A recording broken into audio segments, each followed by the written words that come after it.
Thanks for tuning in the Football Talk Squadron. I'm Dutch, and this is college football episode going into the last week of the regular season.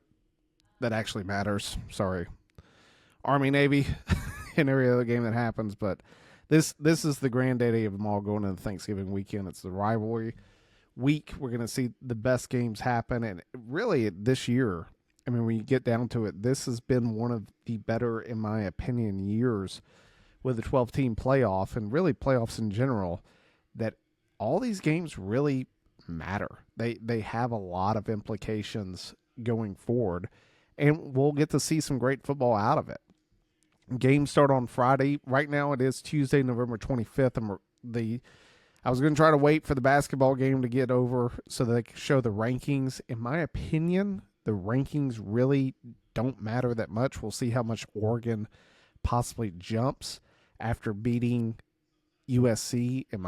We can get into that here in a second. I think USC's, they're an okay football team. They have their own flaws. That was Oregon's only good win. And by a good win, it was a better win than any other win they had on their schedule. I'll put it that way. But it wasn't this tremendous victory that you're like, man, Oregon, they're going to be a hard team to beat. I think Oregon's got a lot of flaws. And honestly, a lot of teams in the playoff do. And we can get into that as the playoffs get through. I know me and Pops and Maul have all sort of sat down and run through different scenarios of like, oh, well, what have these teams played? Who would you like? And gone through that, and we'll get into that, especially after this week where we have a little bit better of a feeling of who's going to conference championships, how we think those are going to play off, what type of, setting we see in terms of who, based upon who wins, who we think gets in certain positions into the rankings of the playoffs, and we'll get into all that. But this week's going to decide everything. I think each of these games in their own accord are a playoff game that we're going to go through, especially for some of these teams. It is a playoff game. If you lose, you are done 100%. And we'll start off Friday. Starting at noon, Ole Miss goes to Mississippi State. There has been a ton of drama about Lane Kiffin. I mean, that's all I hear about. It's the Lane Kiffin drama in terms of the contract and everything. This is my one humble guy's opinion on why all this information is coming out. I don't think it has. Don't get me wrong. Some of it's Ole Miss, some of it's Lane Kiffin. I really don't think it's Lane Kiffin. Who I put this solely on, it's Lane Kiffin's agent. I think the agent is doing his job as an agent, which is, and I just want to point this out, and I'll bring you back to a few years ago when Saban retires. When Saban retired, what did we hear? Well, Sark's going to be. They're going to pull him from Texas. They're going to go get Mike Norvell from Florida State. Every single minute it was like there was a new rumor popping off about who Alabama was going to look at and what would happen. Sark signed a new deal. Dabo Swinney signed a new deal. Mike Norvell signed a new deal. Dan Lanning signed a new deal. All these guys got new deals because of what? Their university was like, man, I don't want him leaving, so let's give him more money. I think that this is what is happening with the LSU and with the Florida information for Ole Miss, is that your agent is saying, look, this is what he's leaking the information that LSU's offering $93 million for this, for 6 years. In that, it will force Ole Miss to either match, or if Ole Miss wants you, they're going to beat that offer. They're going to give you 6 years for $100 million. That's what an agent does. You may sit back and go, well, that ain't right. The team's trying to win. The agent gets paid to do this. Like, that's what it's about. So I think the agent's doing his job. Jimmy Sexton, he was Saban's agent, Sark's agent. He's all these guys. He's very prolific, sort of the Jerry Maguire of coaching agents. That's his job. Now, from a standpoint of what does this do? Yeah, it's distracting for a team. I don't think it is any other way. The real question is how does Lane Kiffin handle it inside of that building? They are going into a hostile territory. And that is the best part about all of these games. is I would argue for a vast majority of them that we're going to talk about, it is a coin flip of what you're going to see. You could see it both ways. Is Mississippi State a great football team this year? No. I think Ole Miss is. I think Ole Miss has shown a lot of things this year that Ole Miss has never shown under Lane Kiffin. You could argue under Freeze. Like, it's been a super long time since we've seen Ole Miss this good. They really are just a fourth quarter away from being undefeated. This game being, for them to go play Texas A&M. They should have beat Georgia. Really had Georgia at Georgia. They had their opportunity. They're sitting here at 10-1. They're going against a Mississippi State team. Like, the best word I can describe Mississippi State is feisty. Like, if Ole Miss opens the door, Mississippi State will put up points on you. Guaranteed. I think Ole Miss defense is pretty good. I think their offense is even better. That, to me, is sort of the difference in this game. Ole Miss is favored at 7.5. I like that line, and it's just because I think Mississippi State's going to come out and try to ball out and do everything they can to beat Ole Miss. The negative aspect of this game is it's a noon kickoff. Like, if this was nighttime in Ole Miss, I would ponder going, hey, the Cowboys at night are going to make a difference. The day after Thanksgiving, I think Mississippi State fans are still going to show out, but I don't think it's going to be the same environment that it would be as a nighttime game. I like Ole Miss to come in and handle their business. They did it at Florida. They've done it in other places where they have found a way to win. They went to Norman, Oklahoma. They got to win. I like Ole Miss in this game to handle their business and go into Mississippi State, but I also, cater that with if they come in and struggle, Mississippi State is more than capable of beating Ole Miss. They have had teams on the ropes all year long. They faded here down the stretch, but I think they're more than capable of sticking with Ole Miss, and anything happens during rivalry games. But I do like Ole Miss in the game. Next on the Friday's schedule, we got Utah, Kansas. The reason I'm bringing this up, Utah's sitting here at 12 in the rankings. Utah should have lost against Kansas State. I mean, Kansas State had them dead to rights. Running back has over 200 yards. It's just they could not seal the deal. Utah, in my opinion, is not going to sneak into the college football playoff unless mass chaos happens. Like, Notre Dame has to lose to Stanford. Bama's got to lose to Auburn. A lot of teams, Ole Miss has to lose to Mississippi State. Teams that really have no business of getting beat have to get beat for Utah to sneak into the back end of the rankings. I do like Utah in the game. I think they should beat Kansas. Noon kickoff. I like Utah in the game. However, Utah has played, I would argue, of the Big 12 teams that we talk about, them, BYU, and Texas Tech, Utah's played the worst. Like, they really have struggled in the bigger games, and they've really struggled to just maintain a consistency when they play some, non-competitive teams like Kansas State. I like Utah in the game, but they don't deserve to be in the college football playoff, even if mass chaos happens. 3:30, Georgia Tech. Georgia Tech comes off just a smacking by Pitt. Pitt comes out and lays the wood to Georgia Tech. Knocks them right out, in my opinion, of the conversation of going to the ACC championship. I don't see Georgia Tech getting in. They're playing against Georgia. This game doesn't affect their seeding in terms of the ACC championship. It really affects playoff seeding. They're 16, but after the loss, I really think they're going to drop them down into the 20s. The playoff committee, Georgia's minus 13.5. This was billed as a home game for Georgia Tech, but instead of them playing at Dobbs Stadium, they're playing it in the Benz. I think Georgia fans are going to come out. Like, it's going to feel like a home game for the Bulldogs. Based upon what I've seen here lately, I know we talked about it. I said that I really thought Georgia Tech was going to lose against Pitt. Turned out to be right just because of how inconsistent Georgia Tech's played the last few weeks. They were just begging to get beat. Georgia's going to murder them. What we saw last year, I just don't see happening again. I think Georgia's going to come out, run the football, throw the football. I mean, Georgia Tech's defense has really given a lot of yards. And honestly, if Georgia can just stop Haynes King from running, they have a great chance. The offensive firepower outside of Haynes King is really starting to show for the Georgia Tech Yellow Jackets, especially at the position of wide receiver.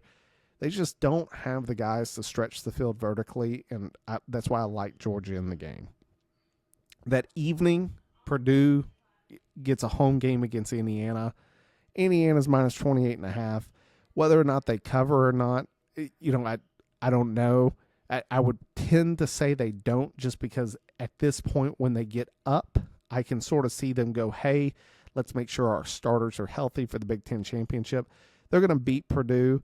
I don't know if they covered, just from the standpoint of I don't know what the vibe is going to be in terms of leaving starters in there longer than they have to, knowing that they're going to most likely play Ohio State next week.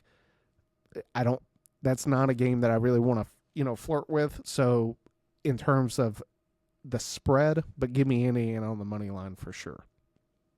Big game of Friday night, and this one's the one to watch. Texas A&M at Texas. I know a lot of people are saying Texas has a chance to get in the playoff. That one is very tricky, especially if Texas wins this game. Texas A&M's minus 2.5. The thing that I will talk about is I talked about it with Maul, and I'll put it, and I think I said it on the podcast last week possibly with Pops, is that the A&M team that we saw in the first half of South Carolina game, that's a real thing. That team is more than capable of showing up in this game. Same thing with Bama. The team that we saw against Florida State showed up again against Oklahoma, especially on the offensive side of the ball. Turnovers, just things that you weren't expecting to see. Those things are capable of happening.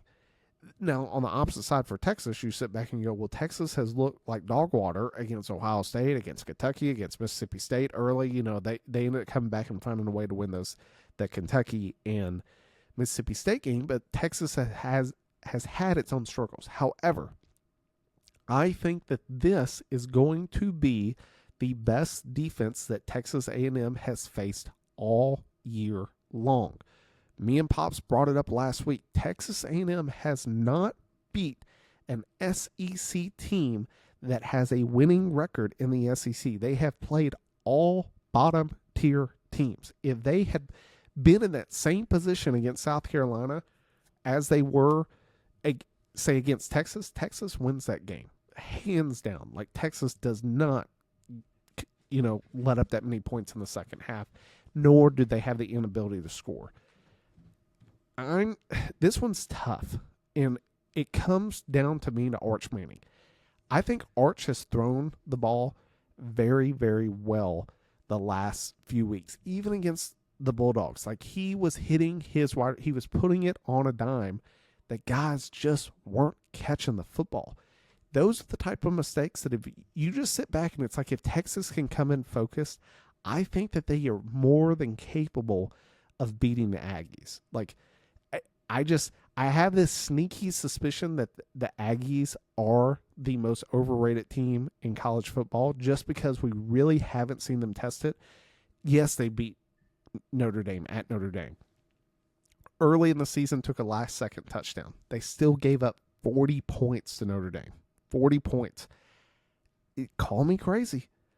I want to take Texas in this game. I think Texas is the first big game of all of these that we really see chaos be thrown into the college football playoff. I think Texas comes out with the upset win.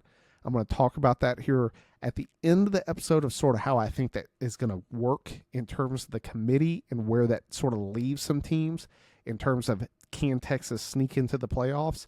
I'll get into that at the end, but that's my big upset of Friday. Texas comes out with the victory against A&M. Then going into Saturday, noon kickoff, Ohio State, Michigan. Last year, we all sat back and said Ohio State is going to murder Michigan. Murder them. Michigan was a really bad football team last year. And what happened? Michigan won. And I mean, everyone in the country was just like, man, like, how? That is a awful loss. It was awful because it was like you had already lost 3 straight. That just made it 4.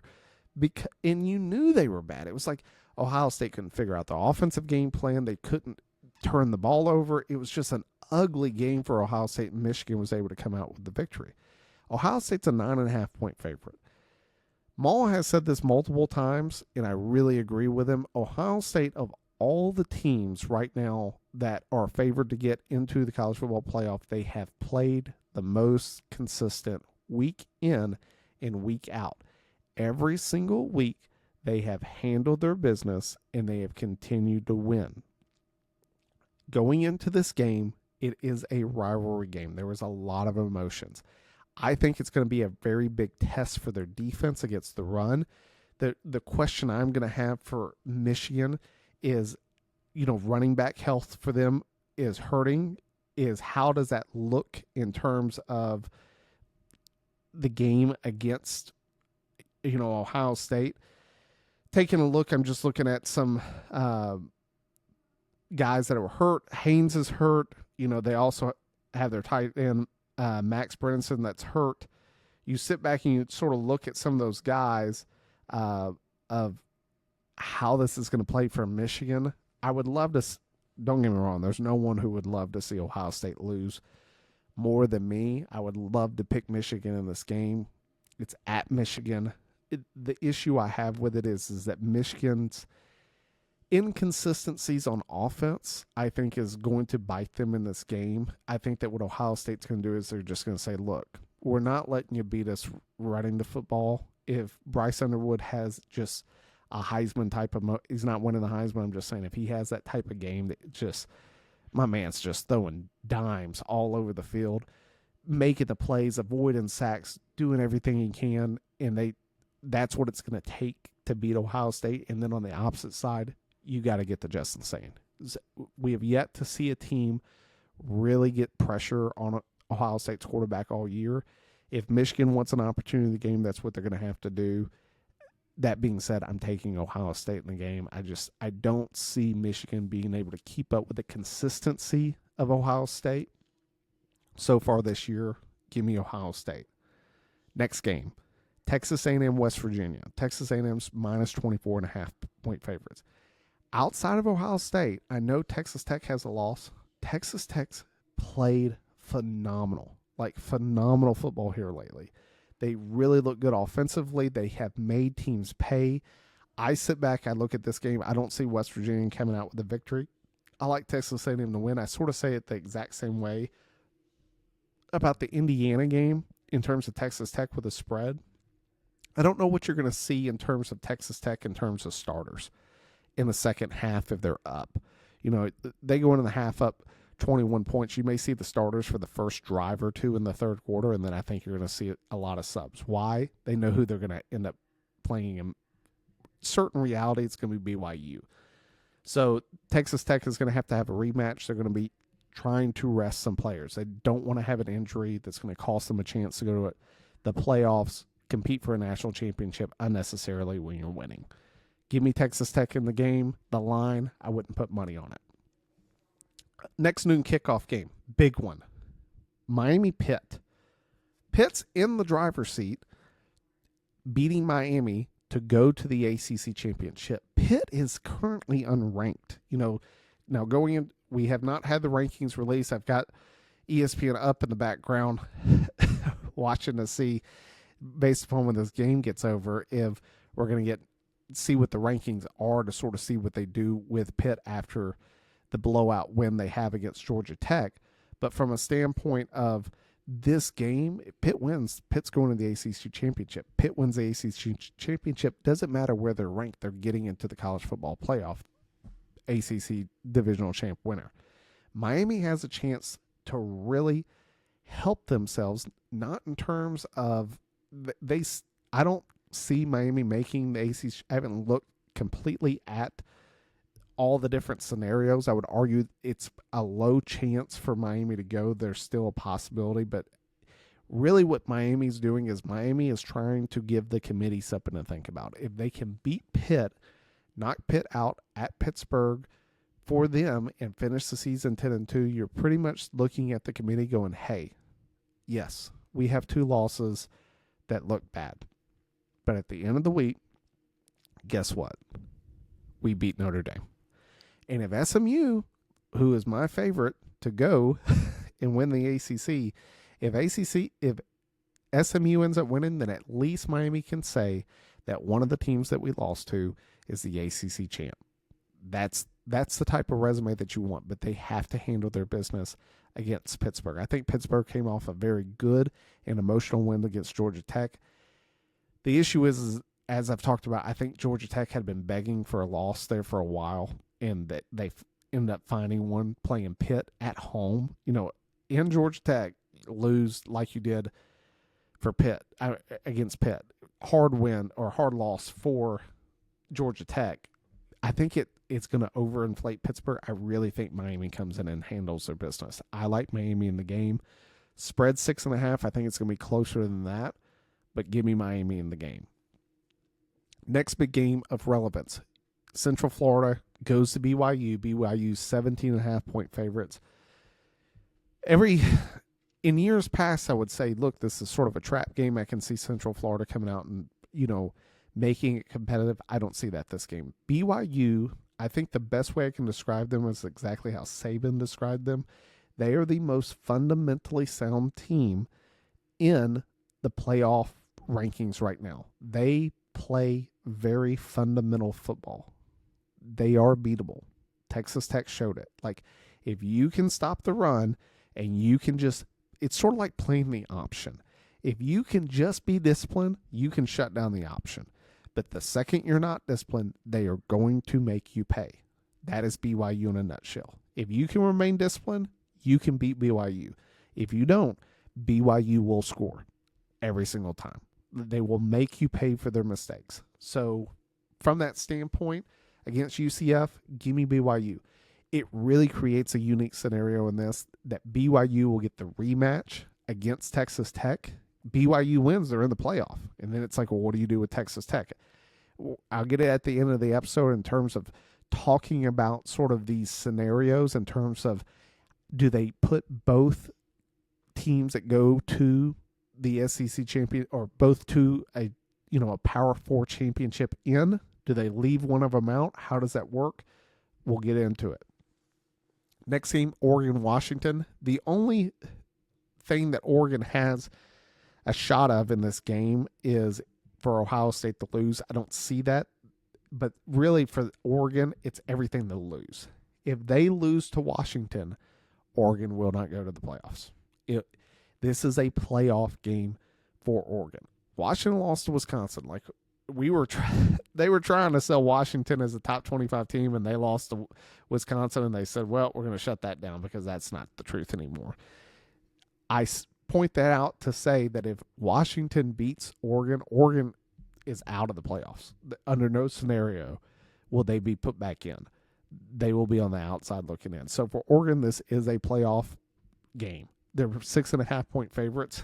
I will tell you that Oregon, in my opinion, outside of Texas A&M, I think is the most overrated team. Like, Texas A&M has just been begging for a loss, and they haven't played good competition. Oregon, on the other hand, has really struggled against some teams like Penn State and Iowa, some other teams that you just sort of sit back and go, I'm telling you, I don't think this was as close of a game as it should have been. I think these teams were playing, they're not the best of teams. I think you're going to get caught. I don't think that happens this week. I think Oregon comes out with the victory. Oregon's going to get exposed in the playoffs. Then the next afternoon game, LSU, Oklahoma. This is the exact same thing. This is a playoff game for Oklahoma. Win, I think that you are in. If you win as Oklahoma, you're going to the playoffs.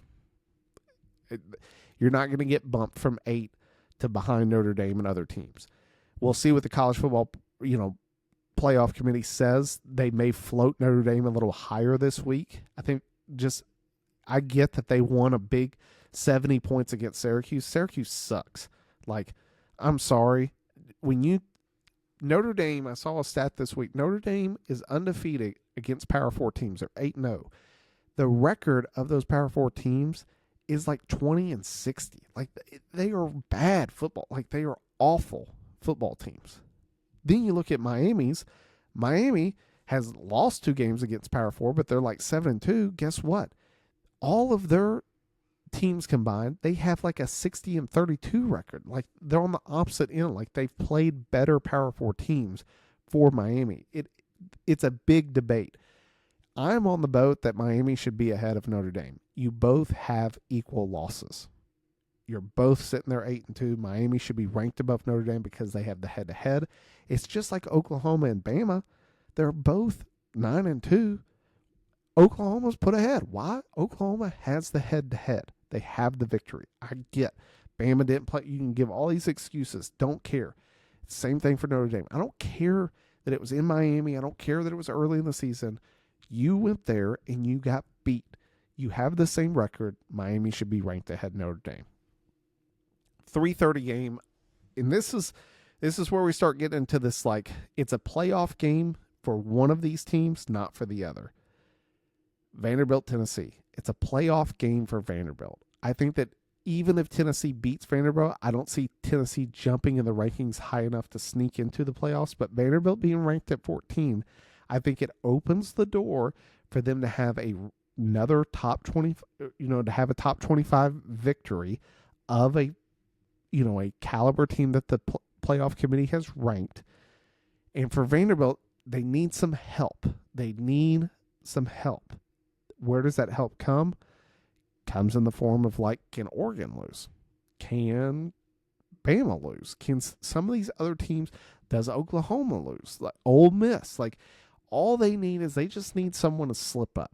Can you slip up, and by us beating Tennessee, can we sneak in? I think it's a very real possibility for them. It's just a matter of, can they get through Tennessee? I think Tennessee's minus 3.5. This, to me, is Diego Pavia's game. I think that Vanderbilt has looked, they played Texas well. I know it wasn't that way in the beginning of the game, but give up one touchdown, have a turnover, get down early, but they found a way to battle back. Vanderbilt has played well. Their defense looks better. I think this is Diego Pavia's moment. I think he gets the win against Tennessee. At Tennessee, I think it's sort of that, Vanderbilt for the first time ever is going to have 10 wins. I like Vanderbilt in this game. I think they come out and they make their statement. They get a win against Tennessee, and they just wait to see how the dice fall to see if they can possibly get into the playoffs, which is crazy. Who would have ever thought that we'd be sitting back saying that about Vanderbilt? But here we are at the end of the season. I do like Vanderbilt to give the committee something to think about at the end of the day. Then we have Virginia Tech, Virginia. Why do I bring this game up? Virginia, 6-1 in the ACC. They win, they go to the ACC championship. They got to have this victory. It's a rivalry game. It's Virginia Tech. The thing I will tell you is Virginia has just not played consistent football. Ever since their victory against Miami, they have looked rough. Virginia Tech's not a great football team. Like, they've struggled in their own accord. I sit back in this game, and I like Virginia Tech to come away with the upset. It's hard for me to put money on Virginia right now. I like for a little bit of chaos in it. It sort of helps my SMU prediction. Give me Virginia Tech to upset Virginia in Virginia at night. Then continuing on, the only other game, before we get to Bama, Auburn, Notre Dame, Stanford, do they cover the spread? That's the only question you're going to have. They're going to murder Stanford. Outside of that, I think they cover the spread to yet again make another point of emphasis of how much we scored, how much we beat a team by. We didn't struggle. We belong in the playoffs. That's my notes on the Notre Dame game. Then the night game, 7:30, Auburn, Alabama, the Iron Bowl. As I told my wife, the devil is alive, and I know because he lives at Jordan-Hare at night. You just see that place is voodoo magic for Bama at night. The other thing I did see, so Bama's 6.5-point favorites, which is the reason I bring that up. The last 6 games of the Iron Bowl, Bama has only covered the spread once. Twice in those 6 games, they've lost outright. But the rest, Auburn has covered the spread. You sit back and you go, What does that mean? I'm taking Auburn with the points.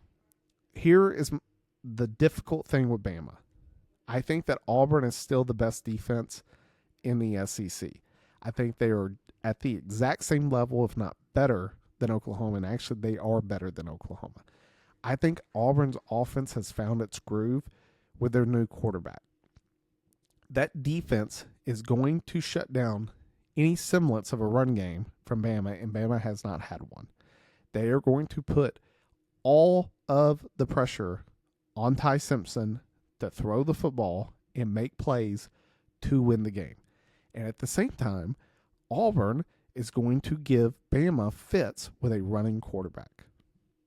Everyone wants to sort of know what happens when Bama wins and goes to the SEC championship and was to lose, how that would play off. I don't see that mattering. I got Auburn in the game. This is sort of where Bama has the struggles to run the football, I think, catch up again against a really good defense like it did against Oklahoma and really like it did against Florida State. Florida State did a really good job of when they shut down the run, they got to Ty Simpson. They forced, just not even just turnovers, but it was really just early passes that were just off the mark. It made it to where you were in third down long, and then you just miss guys, and we saw that for Ty, against Oklahoma. As it wasn't that the guy was perfectly covered. It was just like if you had hit him in stride, it's probably 6. It was just you miss guys that you couldn't miss. You were missing throws because you were getting pressure. I think Auburn does the same thing. I've got Auburn in the Iron Bowl to upset Bama and knock Bama out of the playoffs from that loss. Which, in those scenarios, what would happen? Georgia would play Texas A&M, but from that standpoint, Ole Miss is sitting right there. As long as Ole Miss wins, even if Texas A&M loses, it's still a Georgia-Texas A&M SEC championship. From that standpoint, I think both of those teams are in. Regardless of outcome, even if Texas has just beaten A&M, regardless of the outcome, Texas A&M and Georgia go to the playoffs. Ole Miss is in if they win. Oklahoma is in if they win. This is now the debate. Is Bama's out? Do you put Texas in or do you put Vanderbilt in? I think the committee, even though Texas has 3 losses, I think what they're going to say is, well, look, they lost to Georgia, they lost to Ohio State, and they lost to Florida. The Florida win's bad. But you know what they have? They have a head-to-head victory over Vanderbilt. And yes, Vanderbilt has lost less games, but due to the head-to-head, I think that they put Texas in the position that they would be ranked ahead of Vanderbilt for the playoffs. That being said, this is the tricky part. I think the ACC is only getting one team in, even if it's not Miami, in this scenario that Texas wins. If Texas beats A&M, Miami gets left out because Texas would end up jumping Miami into that spot. Trust me on that one. That's how I see that working out if Texas actually does win. Whoever wins the ACC will go. Then from the Big 12, this is the one that gets tricky. If BYU wins, BYU's in. I don't see a scenario in which BYU wins after playing Texas Tech for a second time and Texas Tech being left out. So I think that if Texas Tech wins and beats BYU again, BYU's not making it. Texas Tech will be in, and that will be the only Big 12 player in. And that opens the scenario that now you've got a few other teams that you can throw, they're vying for that spot in terms of like a Miami. But if BYU wins, they're not going to put Miami in over Texas Tech. Both BYU and Texas Tech are making it in. Big 12, the only real chaos that can come from the Big 12 is if Ohio State was to lose to Michigan. And the reason I say that creates a little bit of chaos is it doesn't create chaos in terms of it's Ohio State's going to be in, Oregon, if they win, it's still going to be in, Indiana's going to be in. The question is, what do you do with Michigan? Michigan was ranked 18th going into this week. Still, the committee rankings haven't come out as I'm doing the episode because the basketball game still isn't over. 30 minutes past when it was supposed to be over. What do you do with Michigan? They beat, Oklahoma, who's a playoff team. Or, excuse me, Oklahoma ended up beating, my bad. Oklahoma ended up beating Michigan. My bad. My brain was in other places at that point. Michigan, when you take a look at their schedule, they have a loss to Oklahoma and to USC. Outside of that, win-wise, they don't have a great win. A lot of people are saying Washington, but Washington beat Wisconsin. They don't have that marquee win. But if they beat the number one team in Ohio State, it's like, well, what do you do with them? Do you move them ahead of Texas? Do you move them ahead of Vanderbilt? Do they get that bid in?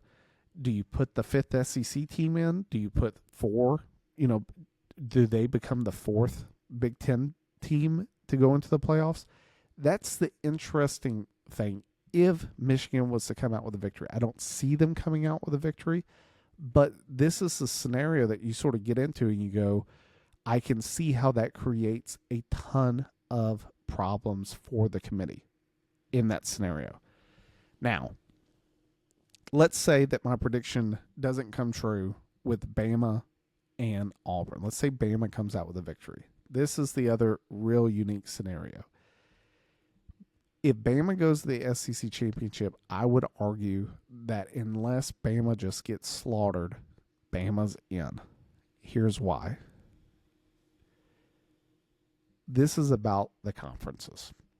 In the conferences, if Bama was to be left out, I promise you, if Bama wins against Auburn and goes to the SEC championship and loses and is knocked out of the playoffs due to losing the SEC championship, the SEC will no longer have a conference championship game.